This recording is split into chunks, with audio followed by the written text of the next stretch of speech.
The sky split over Tehran, February 28, 2026, the day the world stopped breathing. 7:14 a.m. Tehran, an ordinary morning. Tea steaming on wooden tables, a shopkeeper rolling up his shutter in the bazaar, children shuffling into classrooms, school bags bouncing on their backs, breath fogging in the cold winter air. Nobody knew it yet. Nobody knew that in exactly 4 minutes, this city would never be the same again. Then it happened.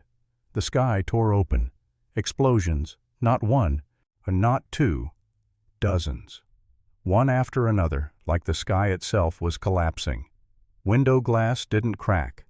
It exploded inward. Teacups launched off their tables. A child who had just sat down in his seat looked up, and then, screaming, chaos, every direction at once. Teachers lunged for their students. Mothers grabbed their phones, screaming their children's names. But the networks were already dead, completely jammed. Since this morning alone, preliminary military assessments looked up. Shaoin saw them. Thick black towers of smoke rising into the morning sky. This was the opening minute of Operation Roaring Lion. The strike the world had theorized, debated, feared, and whispered about for a decade had just become real. The first target was not a military base. It was the heart of the regime itself. Israeli and American precision missiles had already locked onto the compound at the center of Tehran. The offices of Supreme Leader Ali Khamenei, 86 years old, as the man who had wielded absolute power over Iran for over 3 decades. Before Iranian security forces could even process what was happening, before a single bodyguard could move him to safety, the compound was struck. Israeli intelligence sources reported, Khamenei has been completely cut off from all communication. Alive? Dead? In hiding? Nobody knows. Not yet. Iranian President Masoud Pezeshkian was simultaneously targeted. As the Times of Israel reported, both men were in the crosshairs. This was not merely a military operation, this was a decapitation strike, a surgical attempt to erase Iran's entire command structure in a single morning. A schoolteacher in Tehran told NPR, her voice barely holding together. The children ran out of the classroom. I tried to hold them back, but explosions were coming from everywhere. We didn't know which direction was safe.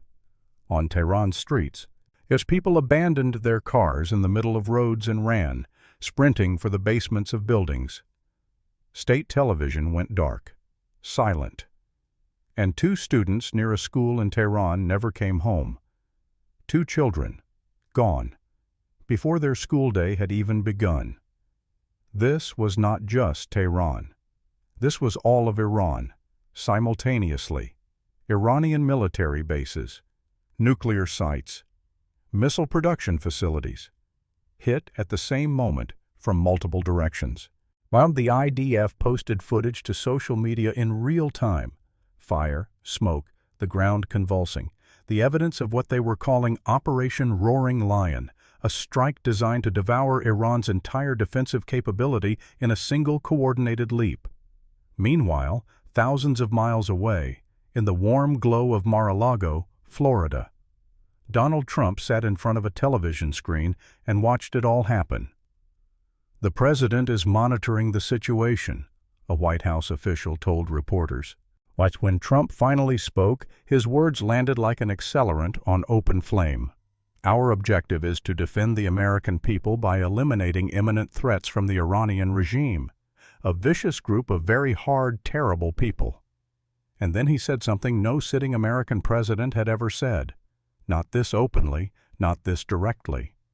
He looked into the camera and spoke to the Iranian people themselves. Take over your government. Topple your rulers. He promised them freedom. He told them, we are not your enemy, your own government is. This was not just a bombing campaign. This was an openly declared attempt at regime change, broadcast to the entire planet in plain daylight. But Iran did not sit still.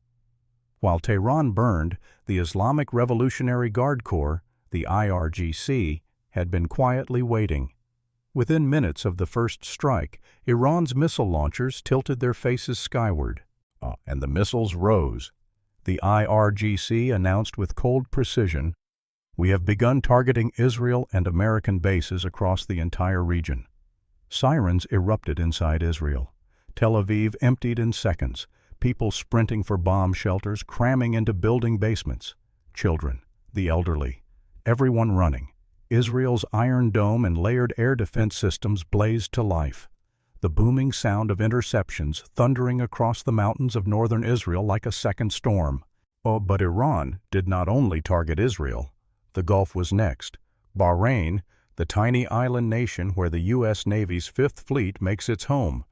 Iranian missiles rained down across it. An Al Jazeera correspondent's live broadcast was cut mid-sentence by an emergency alert. Bahraini officials confirmed, the U.S. Navy's Fifth Fleet headquarters has been struck. Kuwait, Qatar, UAE, Jordan, every nation hosting American military installations, all targeted simultaneously. All four reported missile interceptions. In Kuwait, at a base housing Italian troops, one Iranian missile struck directly. The Guardian reported significant damage. 2 missiles were intercepted over Qatar's Al Udeid Air Base, the largest American air installation in the entire Middle East. Explosions echoed in Abu Dhabi, Riyadh, Amman.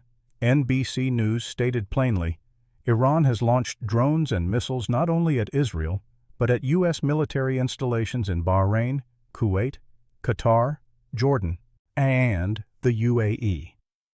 This war had already outgrown its borders. It was swallowing the entire Gulf in a single morning. And then came the news that stopped everyone cold. Ali Khamenei, one of Iran's most powerful, most senior officials, had been eliminated. Iran International broke the story at 7:56 a.m. Tehran time. Khamenei had spent years as the spine of Iran's foreign and military strategy, the architect behind decisions that shaped the entire region. One of the most feared names in the Islamic Republic's power structure. Gone. Washington was now at war.